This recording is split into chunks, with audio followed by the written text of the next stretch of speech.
Welcome to this Forest School Association presentation about Quality Forest School for All. In this presentation, we'll take a look at the Forest School Association and our core aims. We'll define what makes a quality forest school, its 6 core principles or values, and what these 6 core principles help us to achieve. We'll look at the value and relative cost of forest schools and why we desperately need forest school in society today. Okay, so first, let's take a little look at the Forest School Association and our core aims. The Forest School Association, known as the FSA to its friends, was created initially because of fears that the term forest school was being used for other forms of outdoor education and the core principles were being watered down. So first and foremost, we are here to safeguard those principles, to protect forest school. We aim to speak with a unified voice for the forest school community, and we provide advice and guidance and support to our members. Finally, we promote quality forest school nationally and internationally. Before we go on to discover what makes quality forest school, let's take a quick tour of how it fits on the outdoor learning family tree. There are an enormous number of outdoor educational possibilities open to learners today, and in this increasingly sedentary lifestyle we all lead, they all have huge value. Traditionally, outdoor education was crammed into a few days away at outward bound centres with activities like problem solving, team building, or adventurous activities like climbing or canoeing. Relatively recently, these centres started offering bushcraft activities and have become very popular, giving experience in foraging, firelighting and shelter building. These activities were often joined by occasional trips to parks where learners could explore and get some practice at field studies or environmental education. With community site interpretation and development, we saw some horticulture or some creative arts creeping in. This is known as experiential education. This experiential education would be an amazing opportunity for the non-academic learners, like me, to shine. And of course, any lesson can be taken outside, at least once all the risk assessments have been done. It is, though, the long-term, learner-led outcomes and holistic aims that underpin Forest School that make it unique in the outdoor learning arena. Of course, because it is long-term, it will often contain activities borrowed from other forms of outdoor learning. So what makes a quality forest school? Well, the words quality forest school are used to separate forest school that covers all 6 principles of delivery and other outdoor learning which does not. We're going to look at each principle in turn and how it helps learners reach their goals. Each principle is a pivotal part of forest school delivery, but it's only when we see the complex interplay of all 6 together do we truly see the full potential of what forest schools can offer. Let's look at those 6 core principles. Forest school is long-term or long enough. Forest school sees the value in risk, but it's safe enough. Forest school promotes holistic development and takes place in a natural environment with trees, or is natural enough. Forest School has learner-led outcomes, aims and objectives, and it takes skill and understanding to provide effective sessions, and so they should be led by qualified, reflective leaders. Let's look at these principles in a little more detail. The first is Forest School is long enough. But what does that mean? Well, quite simply, it happens over an extended period of time. We recommend at least 24 weeks, which should cover at least 2 terms and also 2 seasons. But why so many sessions? Why such a long period of time? Well, Forest School is not a learner's normal educational experience, sadly.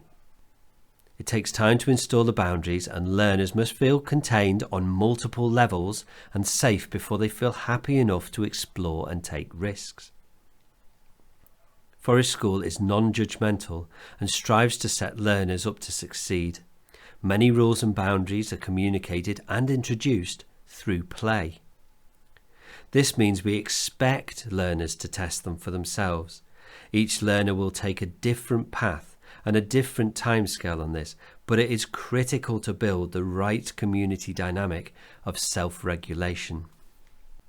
This self-regulation gives power to the learner, and with power comes confidence. Like butterflies from a pupa, it takes time to shed the old relationships and values and coping strategies that we've learned. It also takes time for others to observe and self-reflect on the changes that we've made. For effects of Forest School to be more permanent, it's important that all parties experience these changes and take time to adapt to them. I have lost count how many times a child has been introduced to me as a problem, watch him or her, only to find that the hostility and control from a teacher and the behaviour of the child are entwined. Seeing these relationships change is a real privilege. Many of the people who introduced the problem child cannot believe how much the child has changed at Forest Schools. They're often left speechless, however, when you point out that they themselves have changed too.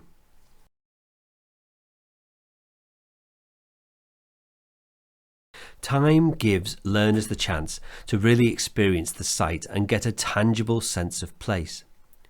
The changing seasons give us the sense of change, urgency and challenge. For some, rain and cold are risks to be overcome. For others, just a new experience to be revelled in. The extended time allows self-discovery and the maturing and development of new skills. It takes time and trust to show the soft underbelly of our feelings and behaviours, and time to realise that leaders are actually listening. Observations and reflection are cornerstones in Forest School provision, providing new experiences or expanding ideas and concepts with a minimum of intervention is a real skill. A curious question at the right time can open a whole world of opportunities for trial and error, whereas a carelessly given solution may close that world down forever. It was Uncle Ben from Spider-Man that said, "With great power comes great responsibility." Well, do you know what? It's true. And as leaders and parents, we can open our learners and children to new ideas or close them down utterly. This is especially true with children who exercise selective mutism. Finally, Forest School gives us the chance to grow into somebody new. We will inevitably not reach that potential during our sessions, even if we're the leader. But if hundreds of case studies are to be believed, we are opening the door to a whole new journey. And the ethos and principles of Forest School provide for each learner a comfy set of boots. Of course, long-term programs are the first casualties of watering down the principles. The second victim in the march for cost-cutting is regularity. Regularity of sessions with the same group of learners is paramount to the success of any program because it gives learners something to look forward to. It gives them time to process new skills, ideas and strategies between the sessions, and more importantly, to practice, and to explore them before revisiting them in the next week's session. This promotes a ripple effect into the classroom, into families and life of the learner. And it encourages long-term self-led goals and journeys like building a stool from scratch, foraging, felling or finding the timber, mastering the sawhorse, axe or knife techniques, planning the shape, making mistakes, learning from those mistakes and making more. Forest School is not a lesson, it is a process.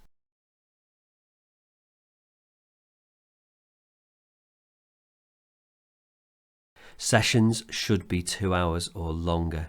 This allows learners to settle in, allows leaders to reinforce boundaries gently, allows learners to have time to play, explore those boundaries and learn from them. It gives leaders time to observe, implement and differentiate our provision for each and every learner. It also allows learners time to react to new things, and for some prepare to leave and return to normal life. In summary, it takes time to develop trust. Trust in the process, trust in the leaders, trust in your peers, and ultimately trust in yourself. Changing a mindset is a journey, and it's not a lesson. It's an exploration, and it's not just about where we are now, but also what we've learned, who that makes us, how people react to that, and what the next step is. Even the simplest of skills takes time to develop. Each simple skill will have thousands of tiny, unique experiences attached to it. Let's think for a second about hammering a nail into a piece of wood. Every hammer is slightly different. Every swing can change the result. Every nail is likely to bend in a different place. And every piece of wood is different. Some will be harder, softer, more prone to split. They may have awkward knots or grains, just like people. The sound of the nail is different with every strike. And as we become more proficient, we can listen for the song of the nail as it's driven home and adjust our swing's effectiveness accordingly. And of course, it always helps to stick out your tongue. The capacity to learn is a gift. The ability to learn is a skill, and the willingness to learn is a choice.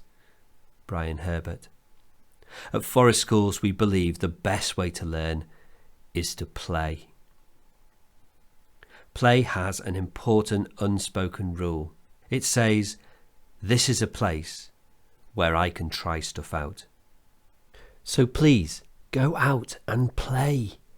In order to learn and retain knowledge, it needs to have an emotional significance for all of us. This is part of our mammalian brain and instinctive learning setup. Our learning is designed to stick when we solve a problem or overcome a risk or challenge. And because of this, Forest School is designed to work with an individual's innate motivations, attitudes, and interest. These motivations are key to the self-driven learning processes surrounding Forest School.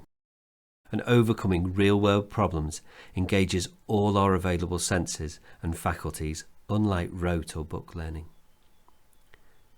At Forest Schools, we see risk as a carefully balanced learning tool.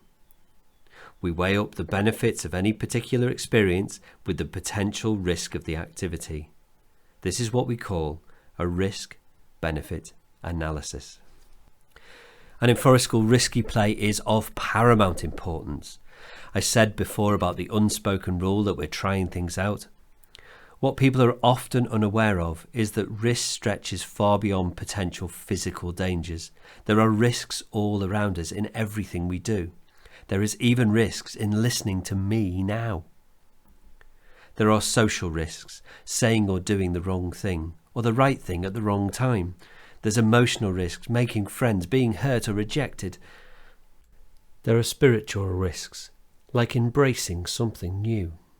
Life is risky stuff. So why aren't we all an anxious mess? Well, some of us are. Because this is a journey of resilience. We all encounter risk, fear, challenge or adversity in life, and with that comes a feeling of inadequacy or vulnerability, and it raises questions for us. What if I fail? What if I get hurt? What if I can't do it? What if I look foolish? How we learn to overcome risk and challenges becomes a skill, or for some, a coping strategy for the rest of our lives. Successfully navigating through the twists and turns of experience helps us to progress and develop or hone skills and abilities. It builds self-confidence and self-esteem, which build on overall self-belief, allowing us to face new challenges with a degree of confidence. It allows us to reflect on our achievement and promote self-discovery. And this all helps us narrow the gap between what we say is our ideal self, who we'd like to be, and our perceived self, who we think we are. Building a more robust self-concept, and the most important skill for learners today, resilience. The modern world has given us lots of fun distractions like TVs, YouTube, and even video games, and they are all useful in their place. But they should not replace real play. In a virtual world, we can experience wondrous things without fear or danger of harm. Well, except for controller thumb cramps, that is. Brilliant. Well, maybe not. Studies show playing computer games and spending lots of time in a virtual world can actually change our brains and even become an addiction. They also show that games deplete our resilience and increase our stress levels the more we play, which is worrying, especially as gamers get younger and younger. So, are we heading for game over? Vulnerability and fear are first learned by watching the reactions of our parents and peers. Later, they may be copied or discovered after a trauma or scare. Take the feeling of being at height. For many of us, it's an unusual feeling. For some of us, it's uncomfortable, and for others, absolutely terrifying. It may make us feel dizzy, sick, sweaty, or anxious, and so we avoid it. We complain about it, reinforcing our experience. Our children might see, and they mimic our behaviour. And with no experience leading to avoidance, and avoidance leading to no experience, the cycle of avoidance gets more ingrained with each repetition. But with no real experience of the fear of heights, it is irrational, and therefore it's really difficult for the brain to process. And left unchallenged, it could escalate to being a fear or even a phobia. And all this from copying our parents. By exploring our fears, we can overcome them and understand them gradually. Bit by bit, we systematically desensitize ourselves to the issue. And Forest School's safe enough and reflective environment allows and encourages learners to explore our vulnerabilities. The community of Forest School, the leaders, peers and teachers, offers support, not rebuke. And in time, learners overcome their fears. Every time they climb a little higher, they get a little stronger and become a little more resilient. Forest School promotes holistic development. Holistic means whole. And in Forest School, this means we promote development in emotional, social, physical, spiritual and intellectual arenas, as well as developing communication, language and building self-discovery scaffolds. But how do we target the different areas and how do we know it's working? Well, throughout the process, leaders gently support development through non-interventional or low interventional ways, role modelling behaviour, suggesting or raising curious questions. This is the just enough approach, which helps learners to see their way forward but allows them to find their own answers and walk their own path. Let's look at the different areas now. Emotional development. Children and learners are greatly encouraged to explore their feelings, and feelings are difficult things to get a hold on. If they're really difficult, learners can focus on describing what it feels like. By expanding experience through reflection, an emotional vocabulary can be discovered and used. This increases emotional intelligence and understanding. And research shows us that children attending Forest School were more able to recognise and express their feelings than their peers and had a positive interpretation of a greater breadth of feelings and emotions. Amazing. Social development. Feeling like we're part of something is a huge drive for many of us. Sharing goals or experiences is a key part of producing or maintaining friendships. This isn't the social media selfie stick sharing of supper on Instagram or Facebook, but a rich and varied sharing of ideas, experiences, difficult choices, successes and failures. Forest School gives us a place to explore and change who we are and how we act. A child realizing through self-discovery that the life of a bully is a lonely one, and that by being kinder results in greater fulfillment and friends, is a tear-inducing moment for leaders. But this journey is not about us. It is a huge risk and a giant leap for the learner to change their prior programming. And as social development and emotional development progress, so does communication and empathy. By reflecting on our own feelings, we begin to understand and observe the feelings of others. Again, research supports this, saying children attending forest schools increase in social confidence as sessions progress. It also states that children become more able to deal with peer-to-peer issues more effectively without the need for adult intervention.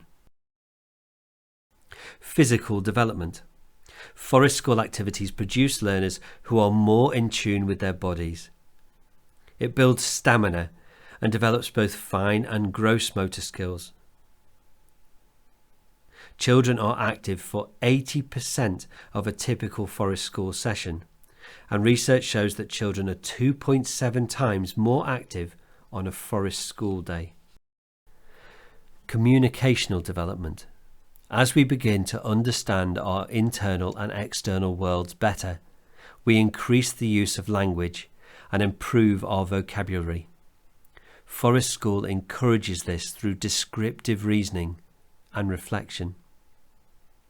Research in 2005 showed children's language and communication skills developed as sessions progressed. Children were more able to communicate complex ideas, and language was seen to develop much more quickly at Forest School.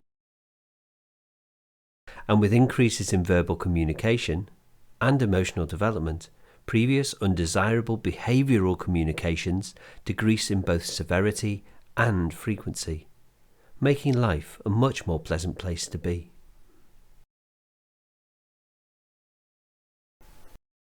Spiritual development. Not necessarily a religious thing, but spiritual development is about connection and a sense of awe and a belonging to a greater world. Some may call this biophilia or nature connectedness. We'll talk about this more in the next part of the talk. It helps us understand the world and our place within it. It creates an emotionally important connection to the world at large and provides a place of solace to return to in periods of stress or change. Often forest school leaders find past students or staff sitting in their old classrooms just taking stock, sometimes many years after forest school is finished for that particular learner. Intellectual development. Rather than cramming the learner's head with knowledge, learners discover the knowledge they need as they need it. This wide-mouth bowl approach to knowledge gathering allows learners to build and enjoy a thirst for learning. A comparative study in 2018 supports this. In this study, students attending Forest School were compared to their peers, both in their year group and in their participant peer group. The research showed an increase in writing attainment of 18% compared to a 6% increase in the total year group average and 7% in the participant peer group or PPG. But it wasn't just in writing. Reading attainment also increased, this time by 27%, compared to an average year group increase of 13% and a 22% increase in the PPG. Maths attainment shot up. Working out real-world problems in Forest School and applying theories and models catalysed a 27% increase, which is huge when this is compared to the 15% average increase from the year group and just 11% increase from the rest of the participant peer groups. Forest School truly is a holistic process, and the skills learned there can be transferred into life, love and family. Forest School is natural enough. Forest School takes place in a natural environment with trees. This utilises several key factors. The biophilic connection, calming the restless mind. A new experience in the outdoors is often a leveling experience where children who do not normally excel get a chance to shine. It creates a sense of awe and, more importantly, freedom. Often learners with ADHD find the less noisy and stimulating environments calm their symptoms and for some decrease them significantly. What is clear is Forest School promotes a special connection with the natural world, and taking place in a woodland helps learners to find and connect through their resources. And because of this, Forest School concentrates on using natural materials and activity that allow a progression of skill and a deeper understanding of materials and environments. This is all topped off by using the most natural and nature-curious of processes, play. Forest School has learner-led outcomes. This is probably the most important bit of all. This means that it does not follow a curriculum. Yes, you heard me right. It does not follow a curriculum. And curriculum topics should not be introduced by adults, leaders, or teachers. That is not to say Forest School is devoid of curriculum value, because it's absolutely jam-packed with it. It may take a little while and a little more thought and observation to see it, because Forest School is a process and learners find their own topics and pathways. This is crucial to building a learning scaffold, so learners can tread the path of self-discovery and take ownership of their learning journey. In Forest School, learning is a cooperative approach and not done to a child, but with them. Instead of spoon-feeding or force-feeding knowledge, a facilitation led by observation, reflection, and direct communication highlights each learner's pathway, letting us create or facilitate bespoke learner outcomes. These learner-led outcomes helps Forest School promote and deliver multiple and complex learning opportunities. And again, this is encouraged through the purest form of discovery, play. This idea of imaginative play being integral to learning is not new.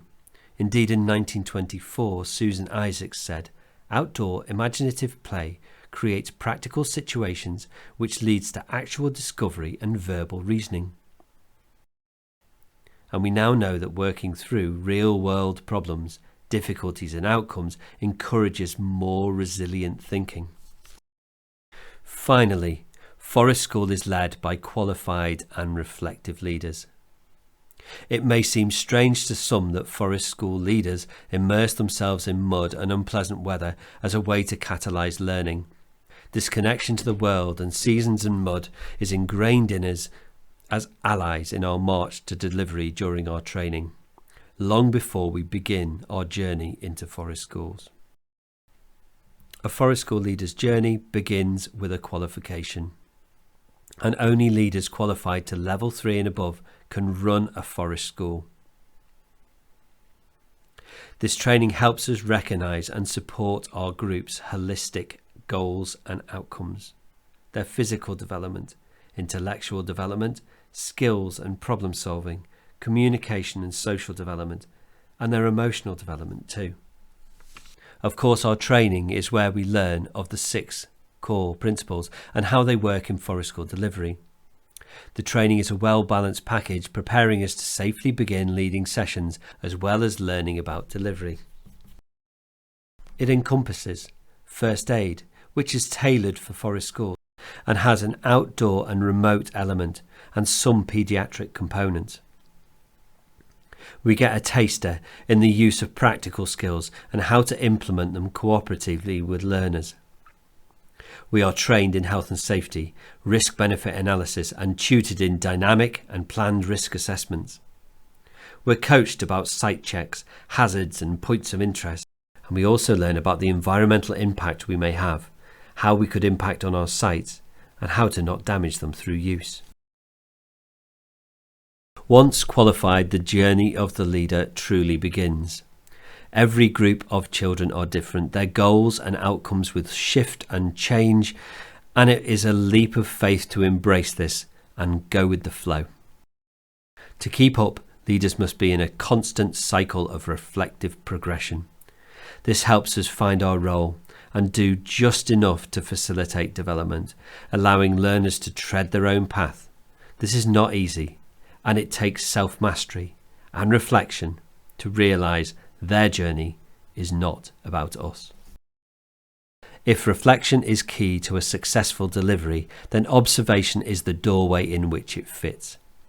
Observations and learner aims become more subtle with time, and as learners become more self-confident, leaders can step back and let the process carry learners to their goals. This leads to an enviable experience where leaders are invited in as a peer rather than stepping in as an adult into children's play. As we've said, leaders need to reflect on their learners' journeys and on their own development. This will help them choose a diverse mix of CPD to help the delivery of their sessions. Delivery. Delivery is bound by a leader's experience. The more we experience, reflect and observe, the better we can facilitate our learners' journeys. So this becomes a constant cycle of reflection of thoughts, feelings and skills, observation of responses and our own feelings and needs, and delivery of new skills, opportunities and outcomes. And so the learner's journey and the leader's journey are underpinned by reflection, observation, delivery, knowledge and training. More importantly, a huge part of Forest School is done through role modelling, and role modelling reflection is a great skill. This constant reflection on our delivery helps us identify our next steps and what continual professional development we might need. And role modelling this metacognition is a really important skill for children to learn and learners to see in action. In a market with lots of options, it is a real challenge for potential leaders to find the right trainer who covers all of the aspects in their courses. Our endorsed trainers have been rigorously tested to make sure they deliver top quality training. And once our Forest School journey is begun, our recognised provider scheme enables leaders to check their delivery reaches the minimum benchmarks of a quality Forest School. Just like Forest School, it is a reflective process, and so our recognised providers improve and expand their delivery every year, making them a perfect addition to your setting or Forest School classroom. These 6 core principles allow us to be guided or structured enough, giving us the ability to create a safe, nurturing and fluid learning environment, a contained space, not a constrained space. They help us build a community, build mutual trust, and allow us to exercise safe exposure to risk. This encourages curious and self-directed learning, problem solving and resilience, increases in communication and literacy, builds a self-discovery scaffold and allows learners to learn how to learn. It encourages emotional growth and intelligence and inspires a drive for knowledge, skills and experience. Being structured enough means that Forest School has a clearly defined beginning and end. It has community-defined, clear physical, behavioural and social boundaries, but most importantly, it is done with the learners, not to the learners. Participants and leaders are part of the same process. Structure and freedom allows better transfer of skills to non-Forest School settings. This is the ripple effect. It allows us to be inspirational enough. Often as adults we fall into the trap that schooling and learning are the same thing. In truth, most of our learning is self-directed and done outside the classroom. Inspiration for learning comes in many different forms. And in Forest School we can provide multiple points of inspiration to all learners and let their curiosity guide their learning. And to allow this to happen, we are process-based, not curriculum-based. Using enough as a measurement tool, every learner requires a different amount of help or inspiration to progress, and every group of learners is very different. Striking the balance in delivery to promote learner development can be a huge challenge. And this is a point that all forest school leaders must get to grips with and often struggle with, at least initially. Our drive as leaders is to help our learners to succeed. But as we've discussed before, our drives and needs are not our learners' drives and needs. And so forest school leaders aim for their interventions to be just enough. Enough as a reflective measurement tool. As leaders, we are always asking ourselves, when does enough become too much? Well, it's a balancing act of constant reflection and observation, and one of the most important parts of our training and continued development. Enough is adaptable like our learners. Enough is reflective. Enough promotes self-growth, and enough encourages resilience. So before we step in, we always ask ourselves, what are my aims? What are my learners' issues and goals? Can my learner now progress from this point? And what is the minimum intervention that will facilitate progression? Not necessarily success. So why do we need forest school? Well, in a nutshell, we need forest school to help reverse the effects of a society which is becoming increasingly unhealthy. Obesity levels are high and rising, but it is our children's mental health which is of most concern. In a study in 2016, the government found a staggering 10% of 5 to 16-year-olds suffered with a clinical significant mental health illness. That is 3 children in every single classroom. 12% of 5 to 16-year-olds suffered from a long-term mental health illness. That's 3.6 children in every class. Worryingly, only a quarter of these will get the help they need. So out of every 30 children suffering, only 7 to 8 will get the help they require. Far worse than this is the effect on longevity for the other 75%. They are likely to die 16 to 25 years earlier than their peers. Horrified by their findings, they conducted a major survey in 2017 on the mental health of children and young people in England. In this study, we use the word disorder because of its use in the study itself. The survey screened for specific disorders using diagnostic criteria.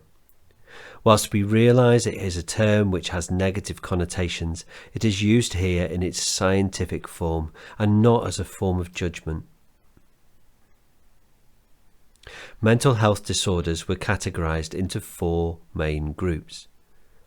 1. Behavioural, 2. Emotional, 3. Hyperactivity, and 4 other less common disorders. This study found that 12.8% of children aged 5 to 19 had at least one mental health disorder. That's 3.8 children in every class of 30. 8.4% had emotional disorders. That's 2.4 children per class of 30. These emotional disorders included anxiety, depression, panic disorder, obsessive compulsive disorder or OCD, post-traumatic stress disorder or PTSD, social anxiety disorder, also known as social phobia, and other specific phobias. 20% of the children who were suffering with these mental health disorders engaged in self-harm, and 21% reported being bullied inside or outside of school. Worryingly, there is an increase in self-harm in younger children, even in children as young as 4 or 5. There has been a 67% increase in the national average of child suicides across the UK, with built-up areas like London showing increases of 107%. So why is this? Could it be that 74% of children get to spend less time outdoors than prisoners in maximum security?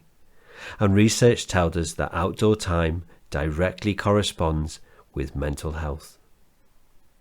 So whilst all outdoor learning has a positive effect on well-being, Forest School is specifically designed to target areas of development.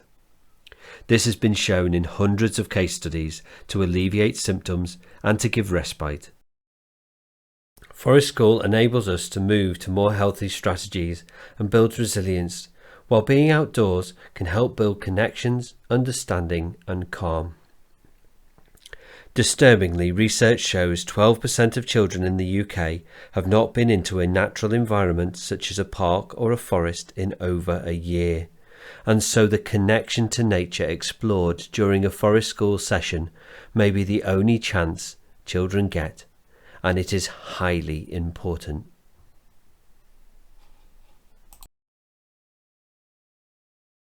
This chart shows the trend in emotional disorders in children 5 to 15 years old from 1999 to 2017. We can see that overall girls reported to have more issues than boys, but this may be due to a gender stigma, the boys don't cry mentality. We can see a significant raise in the levels between 2004 and 2017. On average, it costs £11,300 per child accessing mental health services. And for children struggling in the classroom, it costs schools £4,500 plus for each child. This includes TA time and to give supported learning and assessment. But schools must reach a threshold of £6,000 before they can access educational healthcare plan funding. Basically, all this equates to learners getting 10 hours of teaching assistant support directly or indirectly per child per week.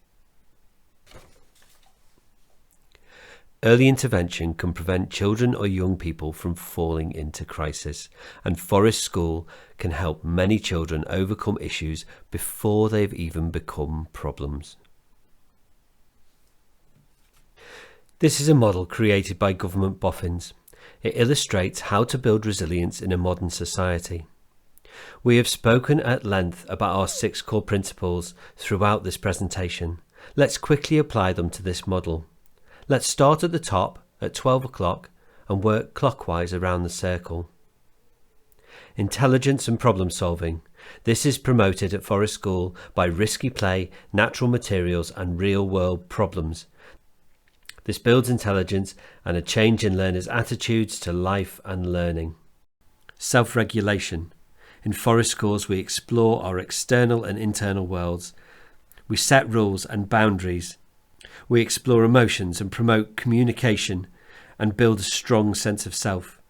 And all this helps us to self-regulate. Perceived efficacy and control. At Forest Schools, we help learners plan their own solutions and give them ultimate control. We of course provide a safety net if and when it's required. Learners can see that they have the power to change things for themselves, which is such an important life lesson. Achievement and motivation. At Forest Schools, the journey is the achievement, so there is no failure as long as we learn. In fact, failure becomes an achievement, and motivation and attitude to learning develop when we stop choking our learners on knowledge and we let them find what they need when they need it. Faith, hope and spirituality. Forest School promotes self-belief, and so we have faith in ourselves. We connect to the world around us and we feel part of something special. We see a way to work on problems and a way out of difficulties. This gives us hope for the future, a light at the end of the tunnel. Life has meaning. Feeling empowered to change our position is the first big step in finding meaning.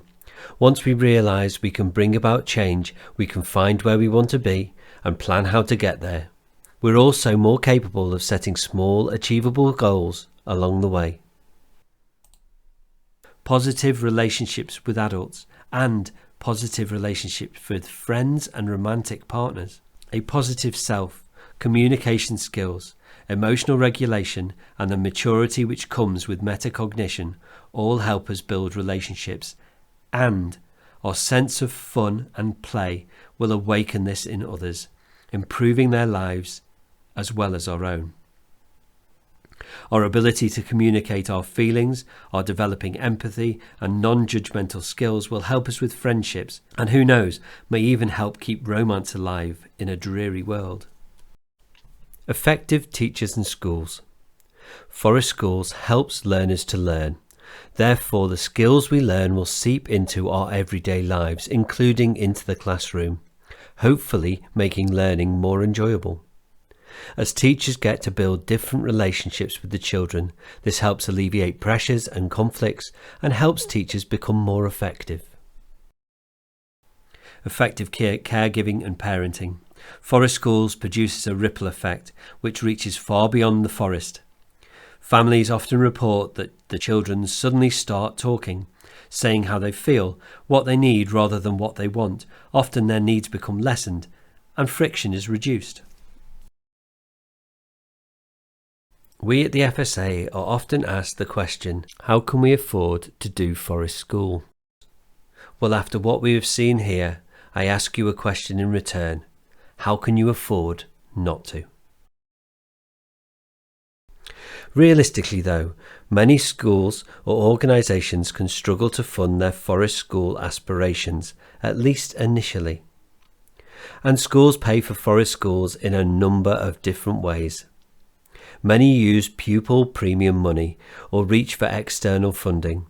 PTAs can raise cash for positive things like Forest School, and often parents will happily contribute, especially when they see and feel the effects at home. Many schools rethink the use of support staff, using trained TAs to deliver Forest School, reaching more children more effectively and alleviating pressures in the classroom. Periodically, funding can be obtained by sports funds or health funds, and local businesses may subsidise places, provide equipment or expertise, especially if their children are seen to benefit from the schemes. Sometimes partnering with your local HE supplier and encouraging a partnership can help, at least initially, by providing a case study to put to parents and the PTA, etc., and show results on paper. In my previous incarnation as a Forest School coordinator, we had a great success engaging the children themselves, creating a paying it forward scheme, where children delighted in raising funds for the next group of children to attend Forest School. However you do it, like any forest, good provision takes time to mature, but it will never start if you don't plant a seed. Go on, plant that seed. You never know what will grow. Thanks for listening.